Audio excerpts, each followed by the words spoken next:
ओम शांति। ये आत्मा की शक्ति का पार्ट 8 है। जैसे दूध को तपाया जाए तो मलाई और घी निकलता है, पर ये तीनों अलग अलग हैं। वैसे ही भगवान भी जो ज्ञान देते हैं वह दूध है, उसका मनन करने से मलाई निकलती है। अशुद्ध संकल्प उसमें मिक्स होता है तो दही बनता है। मंथन करने से राज रूपी मक्खन निकलेगा और उसको उबालेंगे तो घी निकलेगा। जब हम ये सब प्रोसेस करेंगे तब महाराजा बनेंगे। अभी दही खाओ, छाछ पियो, मक्खन खाओ व घी खाओ, आपके ऊपर है। जिस प्रकार धातुएं तपकर रसायन और भस्म बनती है, हिमालय की बर्फ तपकर गंगा व जमुना बनती है, खारा सागर तपकर मीठे जल वाले बादल बन जाते हैं, उसी प्रकार महान विभूति बनने के लिए तप करो। तप अर्थात सो उद्देश्य के लिए उस हद तक बढ़ चलना जिनमें भौतिक कष्टों की हंसते हंसते उपेक्षा की जा सके। 5 विकार, मान शान, पद प्रतिष्ठा, हीनता, शारीरिक कष्टों के विचार बिल्कुल न आए, तभी हमारे संकल्प महान कार्य करने लगते हैं। ब्रह्मचार्य माना मनसा में भी विजय हो। ये विकार रूप बदलता है। यदि किसी के प्रति स्वप्न में भी जरा भी खिंचाव होता है, उसे भी जीतना है। ब्रह्मचार्य ही तप है, यही संपूर्णता है। इसे मन, वचन और कर्म में पालन करना है। दूसरा तप है वाणी का। सीमित एवं उपयोगी मीठे कल्याणकारी बोल बोलना तथा मन में भी कटुता न हो। व्यंग उपहास सहने को तैयार हो। दूषित विचार उच्च स्तरीय प्रगति में अनेक विघ्न उत्पन्न करते हैं। दूषित विचार एक चट्टान है, दूसरों को झुठला सकते हैं, पर मन को कैसे बहकाया जाए। तिरस्कार, विरोध, असहयोग, उपेक्षा भी सख्त विकार है। विकारों से दुर्गंध निकलती है जो छिप नहीं सकती। हाथी को पालतू बनाने में कितना झंझट करना पड़ता है। शेर को सर्कस में करतब दिखाने के लिए कितनी मेहनत करनी पड़ती है। उतनी ही मेहनत मन को कुमार्ग से हटाने में लगती है।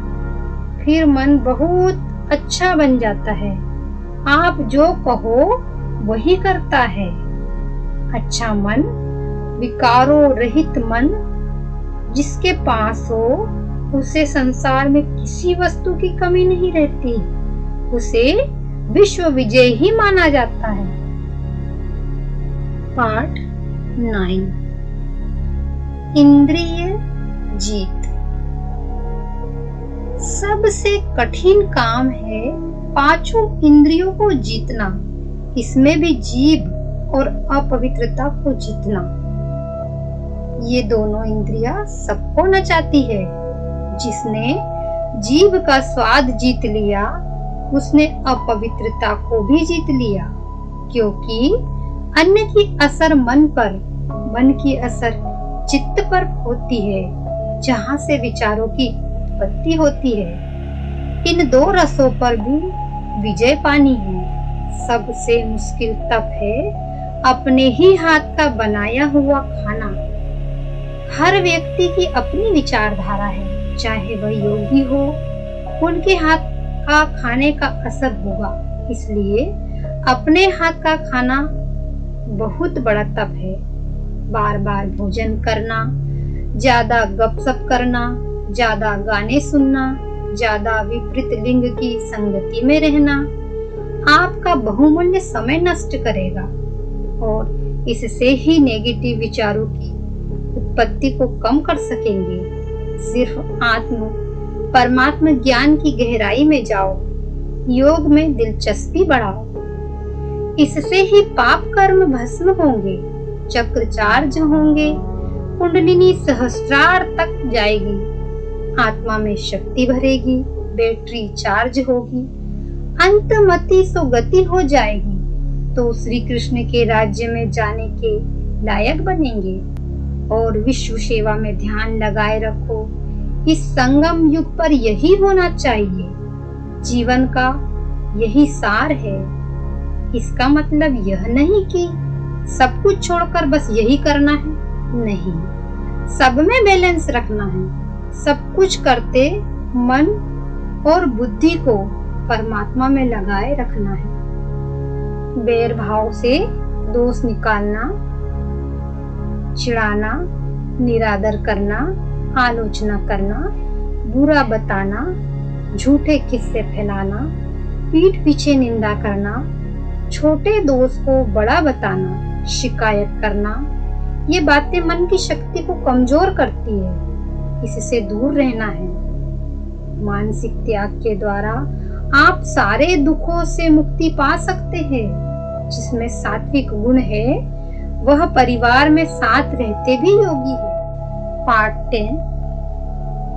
मन में ऐसी शक्ति है कि वह अदृश्य जगत की हर वस्तु को अपनी ओर खींच सकता है। इस बात को समझने के लिए आत्मा में शक्ति चाहिए। तीसरे नेत्र को तेज करना पड़ता है। जितना ज्ञान शरीर के बारे में डॉक्टर्स को आज है, उससे ज्यादा हमें सूक्ष्म शरीर को जानने की जरूरत है। सारा खेल ही उस पर आधारित है। भूतकाल में जो महान आत्माओं ने सूक्ष्म शरीर के बारे में खोज की है, उन खोजों का लाभ उठाया जाना चाहिए। स्थूल शरीर स्वयं पदार्थों से बना है। उसकी पहुंच पदार्थों तक ही सीमित है। किसी पदार्थ या प्राणी का प्रिय अप्रिय नीरस लगना इस बात पर निर्भर करता है कि हम उसे कितना चाहते हैं, किस हद तक अपना समझते हैं। जिन्हें पराया समझते हैं उनके प्रति उपेक्षा भाव रहता है। अपनी अंगूठी खो जाने पर दुख होता है। दूसरे की दुकान जल जाने पर भी दुख नहीं होता, क्योंकि उससे हमें प्यार नहीं। कोई कितना प्रिय या अप्रिय लगता है, इसका आधार उसकी विशेषताएं नहीं, बल्कि हम उसे कितना चाहते हैं इस पर निर्भर करता है। जब हम किसी को पसंद करते हैं तो हमारे मन से ऐसी तरंगे निकलती है जो उन्हें बदल देती है। वह हमारे प्रिय बन जाते हैं। गुंबज में अपनी ही प्रतिध्वनि सुनाई देती है। स्वार्थी के लिए सारा संसार स्वार्थ परायण है। पदार्थों में, प्राणियों में सुंदरता, सरसता ढूंढना व्यर्थ है। अपना आत्म भाव ही उनके साथ लिपटकर प्रिय लगने की स्थिति बनाता है। इस अपनेपन को संकीर्णता में ना बांधा जाए तो दिल का स्नेह विशाल विश्व को बदल सकता है। सिर्फ परिवार को, शरीर को अपना न मानकर पूरी सृष्टि अपनी ही है ऐसा माने तो इस संसार में खुशी का ठिकाना नहीं रहेगा। ओम शांति।